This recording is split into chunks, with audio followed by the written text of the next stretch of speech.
Advance MPSC या YouTube चॅनलला subscribe करा आणि आमचे लेटेस्ट व्हिडिओ बघण्यासाठी नोटिफिकेशन बेलला प्रेस करण्याची विसरू नका. नमस्कार विद्यार्थी मित्रांनो, ॲडव्हान्स MPSCच्या यूट्यूब चॅनलमध्ये तुमचं हार्दिक स्वागत आहे. मित्रांनो, आपण पार्ट 1मध्ये बघितलं की लॉजिकने कसे प्रश्न सोडवायचे आणि त्यामध्ये आपण राज्यसेवा पूर्व परीक्षा 2019च्या GSच्या प्रश्नांबद्दल चर्चा केली होती.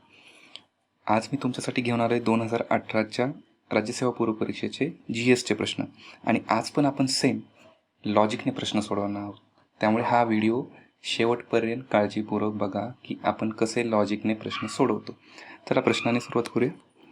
हा पहिला प्रश्न, आपल्याला म्हटलं की खालील विधानांची सत्यता तपासा आणि खालीलपैकी कोणते बरोबर विधाने आहेत ते आपल्याला ओळखायला सांगितलं आहे.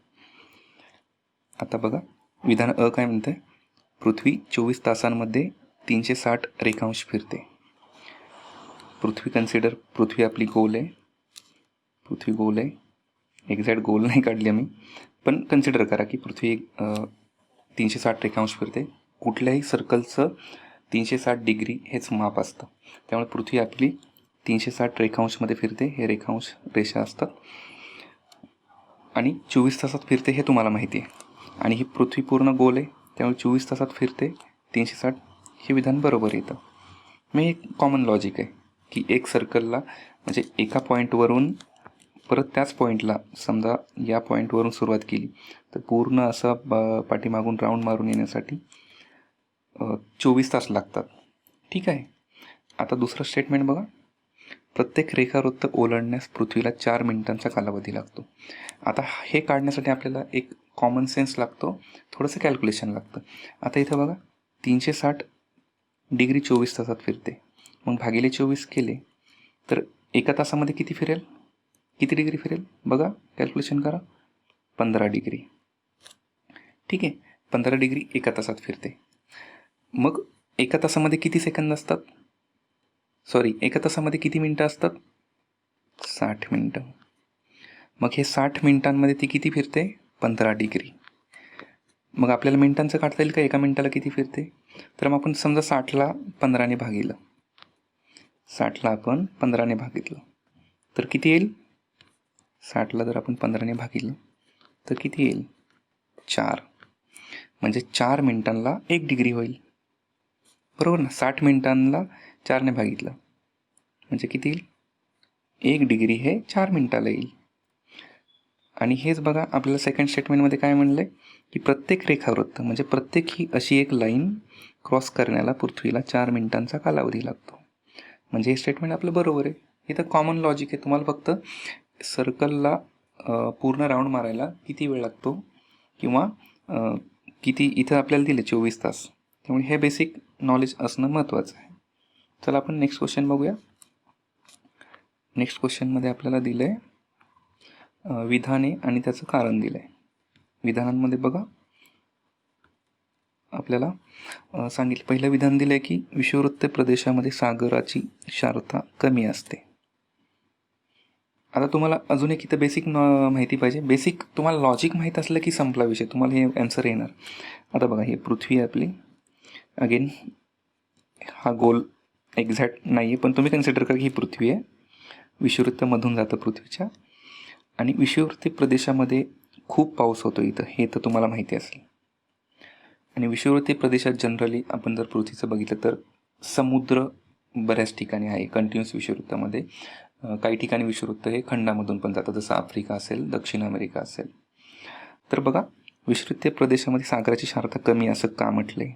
मग एक कॉमन लॉजिक आहे की इथं खूप सारं इव्हॉपरेशन होतं आणि तिथं दररोज पाऊस पडतो, दररोज वर्षातल्या प्रत्येक दिवशी पाऊस पडतो.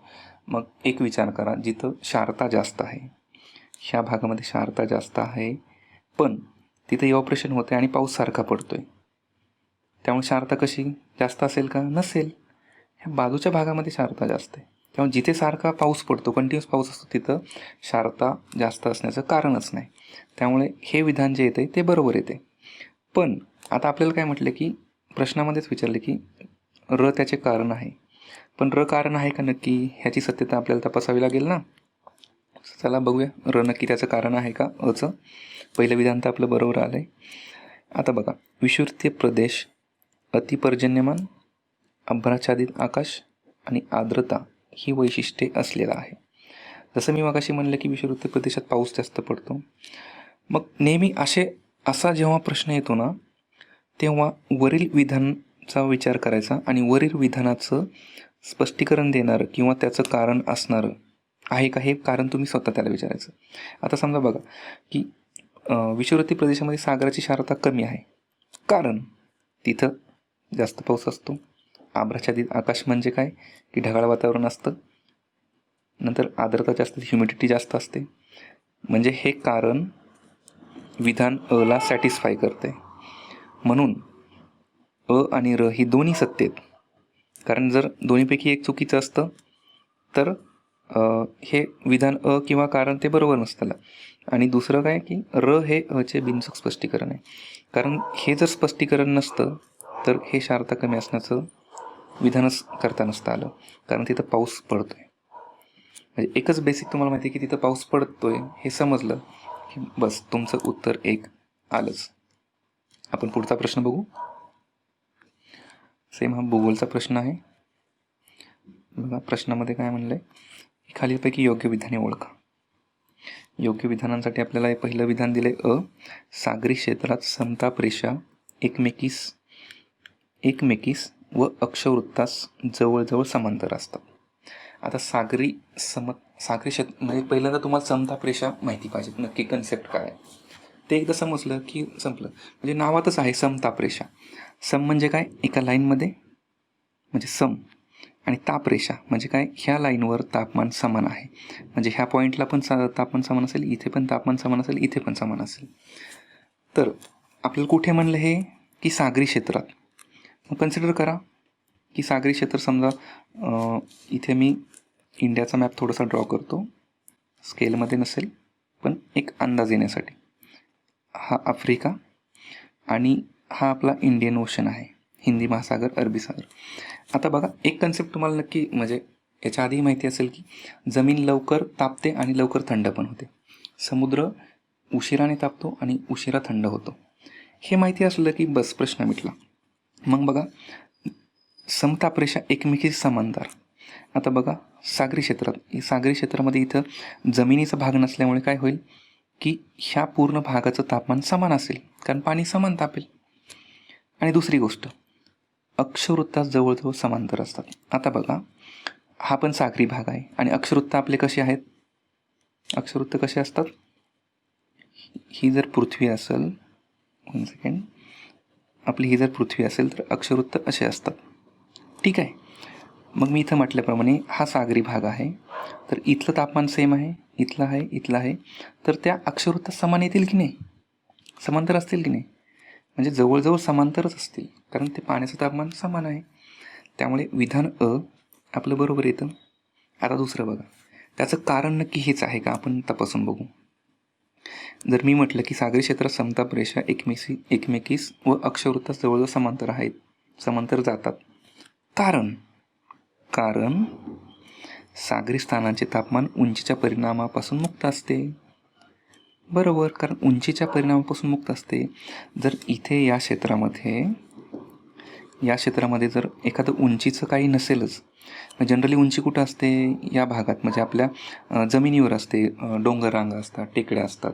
मग त्याचं कसं, जसं आपण म्हणतो ना की वातावरणात आपण जसं हाईटला जाऊ तसं तापमान कमी होतं.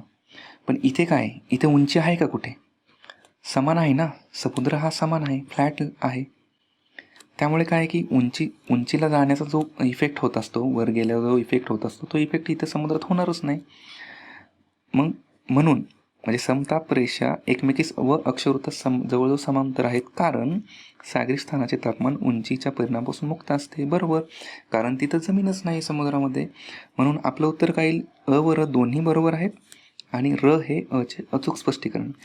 मित्रांनो, एक गोष्ट नेहमी लक्षात ठेवा की अचूक स्पष्टीकरण आहे हे कधीच ठरवायचं, जेव्हा तुमच्या विधान अचं स्पष्टीकरण असेल किंवा कारण असेल, हे सेकंड हे सॅटिस्फाय करत असेल. म्हणजे तुम्हाला त्यातून कळत असेल की विधान असाठी पूरक गोष्टी ह्या र मध्ये दिलेल्या आहेत, तर तुमचं उत्तर बरोबर येतं 1. आपण पुढचा प्रश्न बघू.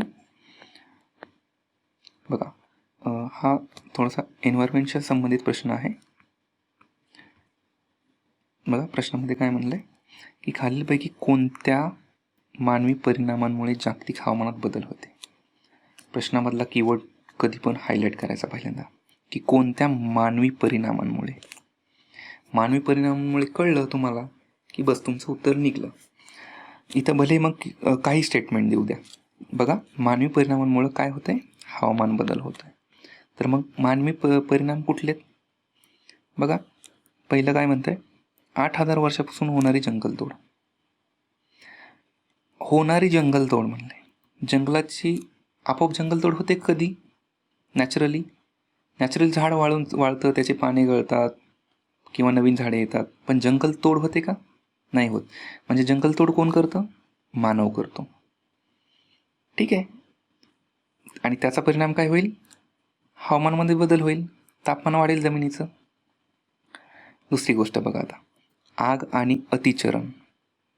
अतिचरण म्हणजे ओव्हर ग्रेझिंग म्हणतात त्याला. म्हणजे जनावरे असतील आपले, वेगवेगळे प्राणी असतील, त्यांना चारण्यासाठी आपण कुरणं वगैरे त्यांचा वापर करतो. म्हणजे आग लावणे, आग म्हटली तर. आणि अतिचरण, नॅचरली अतिचरण होत नाही, कारण एक निसर्गाचा बॅलन्स राखला जातो जर माणसाने त्यात काही इंटरफेअर केलं नाही.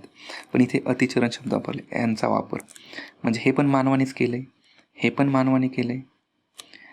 आता बघा सेकंड काय म्हणते की 5,000 वर्षापासून होणारी खाचरातील भातशेती. आता भातशेती काय आपोआप होते का? नैसर्गिक नाही होत ना.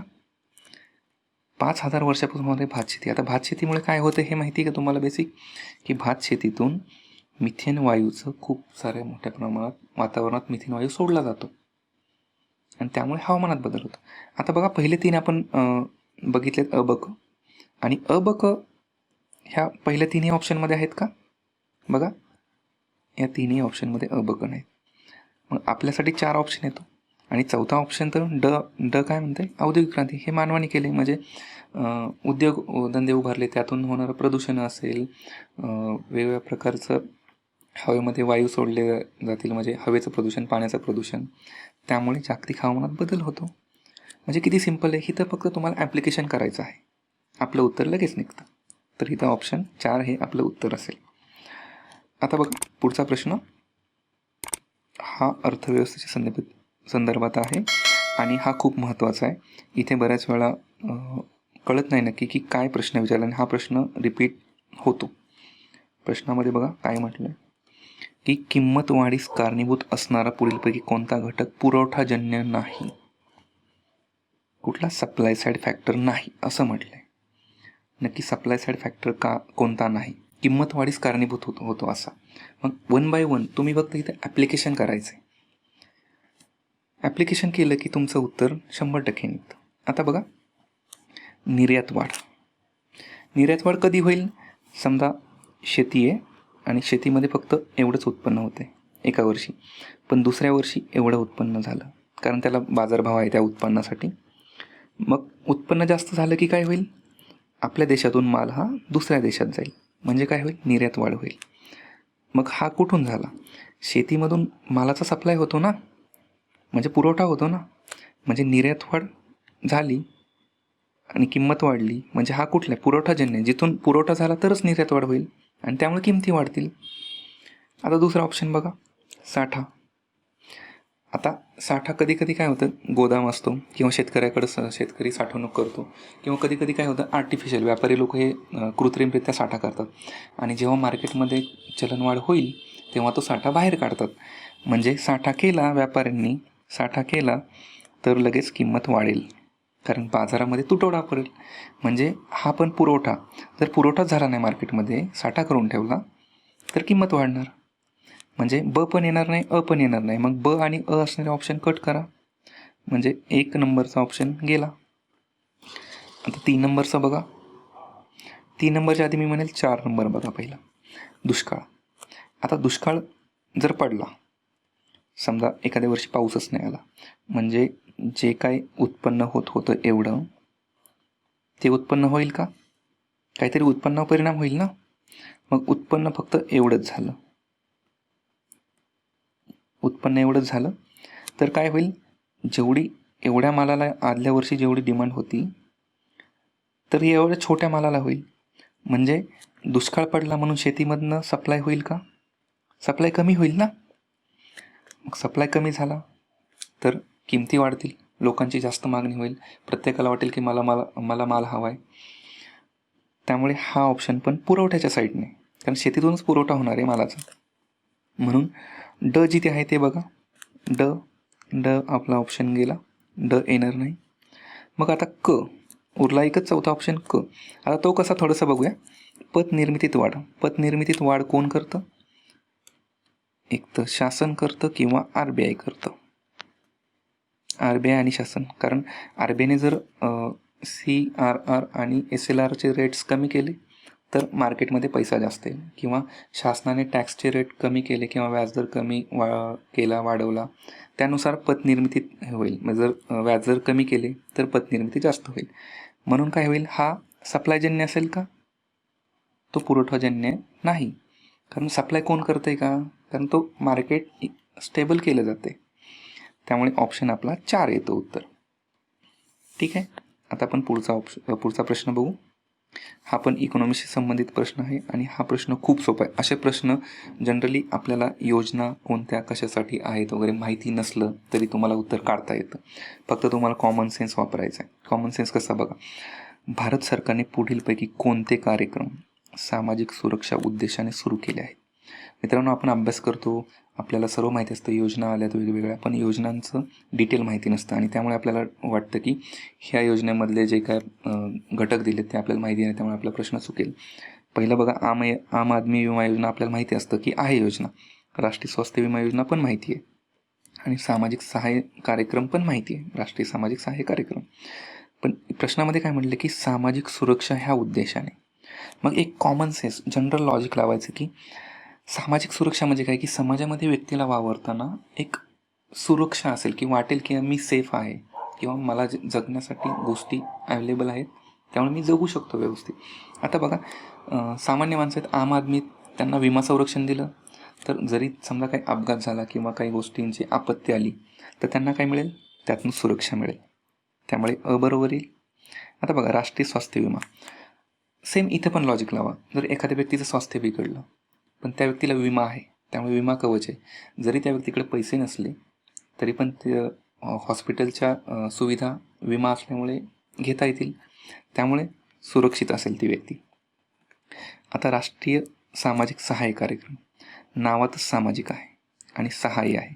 जर एखाद्या व्यक्तीला सामाजिक सहाय्य मिळेल तर त्या व्यक्तीला सुरक्षा मिळेल. त्यामुळे आपलं उत्तर वरीलपैकी सर्व येतं. खूप सोपा प्रश्न आहे, फक्त तुम्हाला लॉजिक लावायचं आहे, त्या योजनेचं ॲप्लिकेशन कसं असेल ह्यावर विचार करायचा आहे. नेक्स्ट क्वेश्चन बघा. परत सेम क्वेश्चन आहे. प्रश्नामध्ये काय म्हटले, महिला व बालकल्याण योजनांमध्ये पुढीलपैकी कोणत्या योजनांचा समावेश होतो? प्रश्न खूप प्लेन आहे. ऑप्शन बघून आपल्याला कधी कधी वाटतं की ही योजना असेल की नसेल, कोणत्या योजना असतील नक्की. प्रश्नामध्येच काय म्हटले, महिला बालकल्याण योजनांमध्ये कोणत्या योजनांचा समावेश आहे? आता ज्या योजनांमध्ये महिला किंवा बाल याबद्दल आलं आहे ती योजना 100% समाविष्टच आहे. मग अशा कोणत्या योजना आहेत बघा दिलेल्या ऑप्शनमध्ये. मातृवंदना योजना म्हणजे महिला आल्या, बाल सुरक्षा योजना म्हणजे ब आणि ड हे फिक्स असणार. ब आणि ड कुठे कुठे बघा, उरतो ऑप्शन 4. तुमचं उत्तर निघलं, बाकी बघायची गरज नाही. पण तरी पण आपण कॉमन सेन्स लावला. अंगणवाडी सेवा योजना, अंगणवाडीमध्ये कोण येतं, लहान बालके येतात आणि ज्या माता असतात त्यांच्यासाठी पण पोषण आहार वगैरे दिला जातो तिथे. आणि राष्ट्रीय पोषण अभियान कोणासाठी केलं तर जनरली ज्या माता असतील, लहान बालके असतील, त्यांना वेगवेगळे आजार होतात किंवा त्यांच्या पोषणाची कमतरता असते, त्यामुळे त्यांना पोषण दिलं जातं. म्हणजे हे येईल. म्हणजे जरी ब आणि ड तुम्हाला कळलं की तुमचं उत्तर निघतं 100%. एवढं सोपं आहे बघा. आपण पुढचा प्रश्न बघू. पुढचा प्रश्न खूप सोपा आहे, पण पाहता क्षणी असा खूप अवघड वाटतो आणि तो प्रश्न अवघड नाही, मुळीच अवघड नाही आहे. प्रश्नात काय म्हटलं की पुढील विधानांपैकी मुंबई महानगर क्षेत्र विकास प्राधिकरण MMRDA विषयी कोणते विधान चुकीचे आहे, म्हणजे आपल्याला 4पैकी 1 चुकीचं निवडायचं आहे. बऱ्याच विद्यार्थ्यांनी एक्झाम जेव्हा 2018 ही एक्झाम झाली तेव्हा हा प्रश्न स्किप केला होता, नक्की कळत नव्हतं की कुठला आहे. पण इथं कॉमन सेन्स लावायचं. जर तुम्ही MPSC करताय, UPSC करताय, तर त्या संस्था कुठल्या कुठल्या एक्झाम कंडक्ट करतात हे माहिती असलं की हा प्रश्न सुटेल. मग बघा, जनरली IAS IPS हे कोण निवडतं? UPSC निवडतं. म्हणजेच कोण निवडतं? Central government. ठीक आहे. आता बघा, आपल्याला MMRDAचं विचारले, या प्राधिकरणाचे मुख्यमंत्री प्रमुख असतात असं म्हटले. पण ठीक आहे, तुम्हाला माहिती नाही याबद्दल, हरकत नाही, आपण पुढचं ऑप्शन वाचू. आपण उत्तर काढलेलं नाही अजून. या प्राधिकरणाची स्थापना 1975 साली झाली. ठीक आहे, तुम्हाला हे पण माहिती नाही, चालेल. महानगर आयुक्तांची नेमणूक केंद्र शासन करते. हे जे महानगर आहे म्हणजे मुंबई महानगर क्षेत्र विकास प्राधिकरण, त्याची नेमणूक कोण करते म्हटलंय? केंद्र शासन. आणि मित्रांनो, इथेच सगळी की आहे. नेमणूक म्हटलंय. नेमणूक आणि निवड यात खूप फरक आहे. आणि मी जसं म्हटलं की UPSC थ्रू IAS IPS किंवा इतर पदांसाठी जी निवड होते, UPSC काय करते? निवड करते, नेमणूक नाही. किंवा केंद्र शासन काय करतं? निवड करतं. आणि नेमणूक ज्या राज्यामध्ये त्या व्यक्तीला केडर अलोकेट झाले, नंतर तिथल्या राज्य शासनाकडे सर्व अधिकार असतात. म्हणून इथे आपल्याला नेमणूक ह्या शब्दानेच आपलं उत्तर निघतं. आणि हे जे महानगर आयुक्त असतात, म्हणजे एखादा व्यक्ती कलेक्टर IAS म्हणून आपल्या स्टेटमध्ये आला, महाराष्ट्रामध्ये आला, की पुढच्या नेमणुका ह्या स्टेट गव्हर्नमेंटकडे असतात. आणि इथेच आहे की महानगर आयुक्तांची नेमणूक केंद्र शासन करते, हे चुकीचं आहे. राज्य शासन करते. आणि त्यामुळेच हे तुमचं 3 नंबरचा पर्याय, हा 3 नंबरचा पर्याय चुकीचा ठरतो.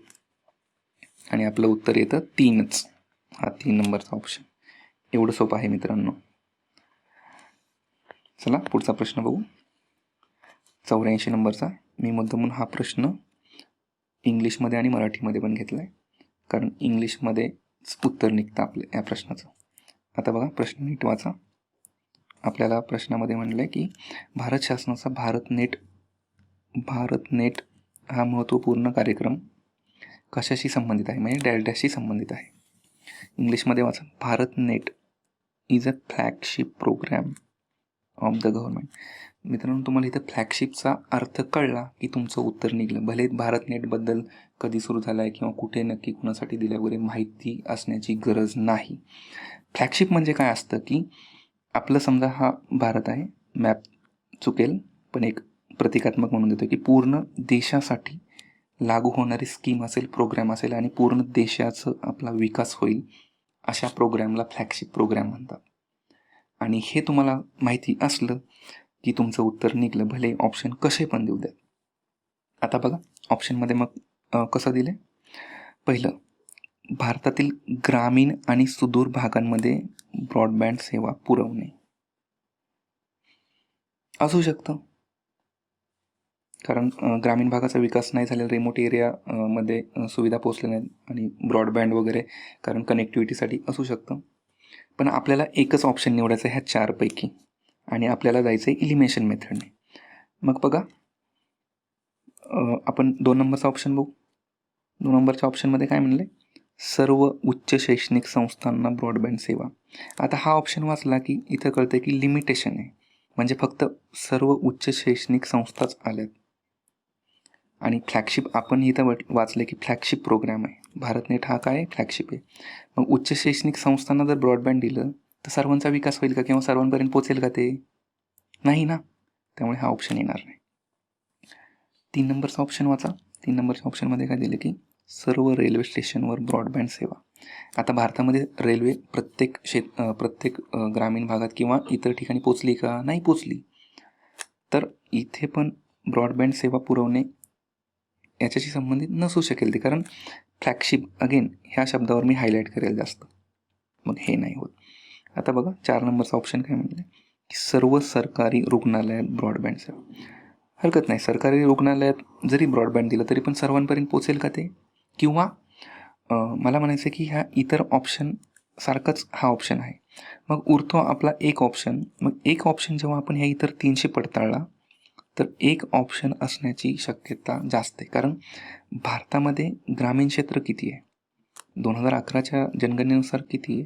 जवळपास 31% म्हणजे 31 पॉईंट समथिंग आहे, पण 31% लोकसंख्या किंवा शहरीकरण आहे एवढं. मग उरलेलं जे 69% आहे ते ग्रामीणच आहे. आणि ह्या ऑप्शनमध्ये काय म्हणले की ग्रामीण व सुदूर भागांमध्ये ब्रॉडबँड सेवा, म्हणजे यामधून फ्लॅगशिप प्रोग्रामचा अर्थ इथे आपल्याला यामध्ये लागतो. आणि मित्रांनो हेच आपलं उत्तर आहे. म्हणजे एवढं सोपं आहे. तुम्हाला एका शब्दाचा अर्थ माहीत असला आणि तुम्ही लॉजिक लावलं बाकीच्या ऑप्शनला की तुमचं उत्तर निघून जातं. चला पुढचा आणि आय थिंक हा शेवटचा प्रश्न असेल, बघूया. प्रश्नामध्ये काय म्हटलं की खालील विधानांचा विचार करा व उत्तराचा योग्य पर्याय निवडा. हा खूप लॉजिकल प्रश्न आहे, सिंपल आहे. बघा काय म्हटलंय की भारतातील विविध नवीन घडामोडी परंपरागत आणि मनाने प्रजा असलेल्या समाजास बदलण्याची लोकशाहीची कल्पना स्वीकारून चळवळ करण्याची हाक देत होत्या. वाक्य वाचलं की थोडंसं कन्फ्युजन होतं, नक्की काय कळत नाही. आणि त्यासाठीच आपल्याला लॉजिक लावायचं इथे. आपल्याला काय म्हटलं की भारतातील नवीन घडामोडी कुठल्या नक्की?